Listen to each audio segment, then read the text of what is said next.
తీసుకొచ్చిన చట్టమే చంద్రబాబు నాయుడు చేసింది. దాన్ని మనం ఇంప్లిమెంట్ చేయలేదు. వాళ్ళు దోసుకుందామని చూశారు. అమరావతిని కూడా అలాగే తగలేసి దోసుకుందామని చూశారు. వాళ్ళు తీసుకొచ్చిన చట్టమే కదా సార్. ప్రత్యేకంగా ఇక్కడ ఉన్నటువంటి యాక్ట్ మీద ఐటీడీపీ కానీ ఇలాంటి గ్రూపుల్లో కూడా విషప్రచారం చేస్తున్నారు, ఐవీఆర్ఎస్ కాల్స్ చేస్తున్నారు. ఏం చూస్తారు దీని మీద? పూర్తిగా ఎలక్షన్ కమిషన్ యాక్షన్ తీసుకోవాలి. ఆల్రెడీ సిఐడి వాళ్ళు కేసు పెట్టారు. దీని మీద మామూలుగా నెంబర్ 1 ముద్దాయి చంద్రబాబు నాయుడు, నెంబర్ 2 లోకేష్.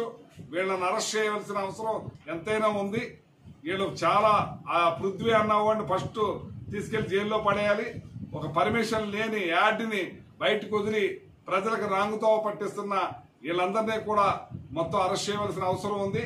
ఇలాంటి రాంగ్ యాక్షన్ చేయబట్టే వాళ్ళు మేనిఫెస్టోను కూడా బీజేపీ వాళ్ళు ముట్టుకోలేదని చెప్పి సందర్భంగా తెలియజేస్తున్నాను. అలాగే సాక్షాత్ అమిత్ షా కూడా అతను చెయ్యి కూడా ఇవ్వటానికి కూడా ఇష్టపడకుండా ఉన్నారు అంటే ఒకసారి అర్థం చేసుకోండి. వాళ్ళ చేతిలోకి వచ్చింది ఆ యాక్టు. దాన్ని గొప్పగా చూసుకుని దోసుకుందామని చూశారు. జగన్మోహన్ రెడ్డి గారు దాన్ని పక్కన పడేశారు. మాకు అవసరం లేదు, మాకు సంబంధం లేదు, దాన్ని మేము ఇంప్లిమెంట్ చేయలేదు. కానీ అదేదో మేము చేసేసినట్టుగా అబోధ కల్పన చేస్తున్నారు. ఏ రిజిస్టర్ ఆఫీసునైనా సరే కనుక్కోవచ్చు. కనీసం ఒక్క రిజిస్టర్ ఆఫీసులో కూడా ఇటువంటి జరగదు, ఇది ఫేక్ న్యూస్ అని చెప్పి డైరెక్ట్ గా రిజిస్ట్రార్స్ చెప్తున్నారు. సార్ ఈ రోజు చూస్తే నిన్న జరిగిన దాడులు ఏమి కదా సార్, ముంబైకి సంబంధించి కానీ గతంలో చూశారు టీడీపీ నేతలు దాడులు ఏమి కదా సార్. వాళ్ళు ఏదైనా సరే ఓడిపోతున్నామని అపనమ్మకంతో వెళ్ళిపోయారు. ఉక్రోషంతో ఏదో రకమైన దాడులు చేయాలని చూస్తున్నారు.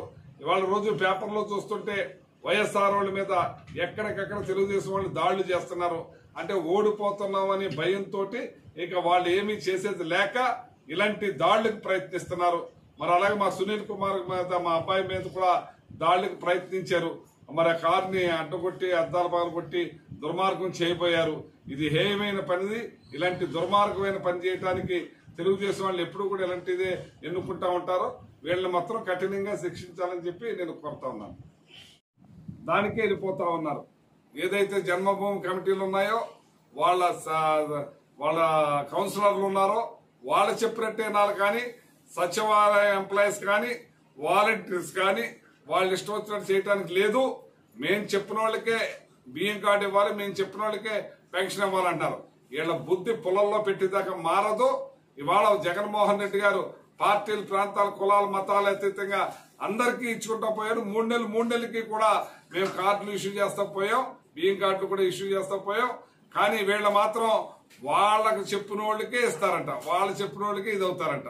అంచేత వీళ్ళ పరిపాలన ఎప్పుడూ కూడా అంతే. ప్రజలందరికీ కూడా అన్యాయం చేయటం వీళ్ళ బతుకని చెప్పి ఈ పప్పు మాట్లాడి మాటలు విన్నారు కదా. ఇది వాళ్ళ పరిస్థితి.